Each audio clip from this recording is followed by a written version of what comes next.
I'm Chris Mitchell. This is Sport Today, live from the BBC Sports Centre. Coming up for you, the hosts are barred. The Confederation of African Football bans Morocco from the Cup of Nations and seeks a new destination.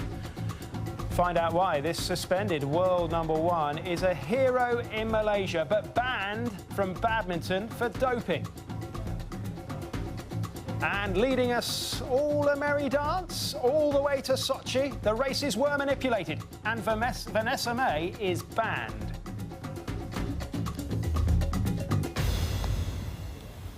Morocco will not host the Africa Cup of Nations and it will not play for the Cup. Hello, this is Sport Today. CAF, the Confederation of African Football, have met in Egypt to consider their options for the tournament that was due to be held in Morocco in January, and they have decided in the past hour by releasing a statement that Morocco will not host the tournament and will play no part in it. John Bennett is here, our football reporter. You've seen the details of this statement. What more do we know? Do we know any more? Well, 67 days to go until the start of the tournament. Big stars like Yaya Toure, Wilfried Bony still do not know where they will be playing this Africa Cup of Nations. Today, as you said, we learnt that Morocco will no longer be host. They've been dropped as hosts.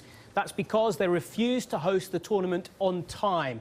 The Moroccan government requested a postponement because of their fears over the spread of the Ebola virus. The Confederation of African Football, African Football's governing body, were always stubborn in their assessment that the tournament will start on time. So the question now is, with Morocco dropped as hosts and banned from the tournament as well, where will the tournament be hosted now? That will be discussed, we're told, on Wednesday. Various nations, such as Ghana, Egypt, South Africa, have already said no to hosting. I understand that 3 nations have put in applications to take over from Morocco. That will be discussed, and that will be crucial as well. Where it takes place will be crucial, because then we'll have to hear from the players and the clubs about how happy they will be to be playing in the Africa Cup of Nations despite the spread of Ebola in 3 nations in Africa. Do we know who those 3 nations are, where they are? Chris, at the moment, haven't mentioned. They were 2012 hosts. They've got 2 stadiums which were used just 2 years ago. A 3rd stadium has just been built. Angola hosted the tournament in 2010. Could they be one of the nations as well? But I mentioned it, 10 weeks to go until the start of the tournament. The worries would be, would infrastructure be ready? Would the stadiums be ready?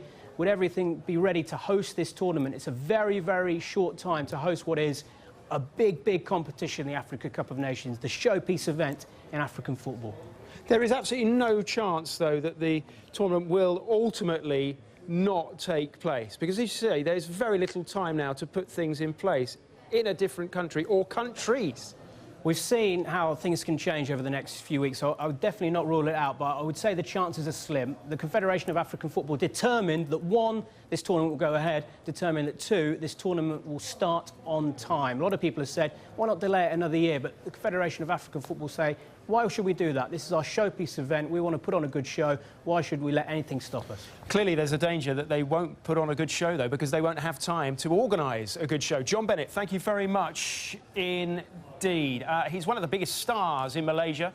He's the world's #1 badminton player, but Lee Chong-wei is in big trouble. He's been provisionally suspended from the sport of badminton after a 2nd positive doping test. What does this mean? Jennifer Pack is our correspondent in Kuala Lumpur, and she told me just a moment ago how this news is being received in Malaysia. Lee Chong-wei is one of the few people in Malaysia, in this very divided country, to bring people together to watch his games, whether they are Muslim, non-Muslim, whether they're ethnically Malay, Chinese or Indian. He is one of the few people during his matches who could draw all of these people to sit together in roadside food stalls to watch his games. He is seen as a national icon because he could bridge the divide in this country, and that's why they care about this story. They want to see Malaysia to be proud on the international stage. This is a small country of just 30 million people. They don't get many other sports where they can medal in the Olympics. Mr. Lee is their one and only hope at this point in time, especially in badminton, because it is a national sport. Yes, you see people playing behind me, but there are people out on the streets at nighttime after dinner who are playing the sport themselves as well. And many of them, again, have been inspired by Mr. Lee. So a lot of them are very saddened, they're very shocked, they're very surprised at this potential news that he would be suspended for up to 2 years. Vanessa-Mae, the popular violinist, has been banned from competitive skiing for 4 years. As you've been hearing in the news, no doubt, the International Ski Federation have taken the action after discovering that she had taken part in races that were fixed to allow her to qualify for the Winter Olympics in Sochi. Well, joining us live now is Chemmy Alcott, the British skier. Chemmy, thank you very much for joining us live on the programme. First of all, let's get your reaction to this. As a professional skier, and, you know, what is the community saying of professional skiers to this news that she effectively cheated her way to the Winter Olympics? Well, there's a lot of heat on Twitter. I think for me, myself, I fought against the whole Eddie the Eagle mockery for so long that it's sad for this to come back into our sport and make people think that you can cheat your way to get to the Olympics, because this is the first I've ever really understood about it. I actually know Vanessa, and I saw her training last summer, and I was actually impressed by how hard she was training. So I'm really disappointed that this has come out. I mean, it's really bad for our sport, but I want to really drum in that it doesn't happen often. How can you manipulate race results up in the mountains? That is what the FIS, the Federation of International Skiing, are saying has happened. But, I mean, you've been there, you've been in these races. How easy or difficult would this be? It's incredible, because our sport is against the clock. So for me, it's black and white.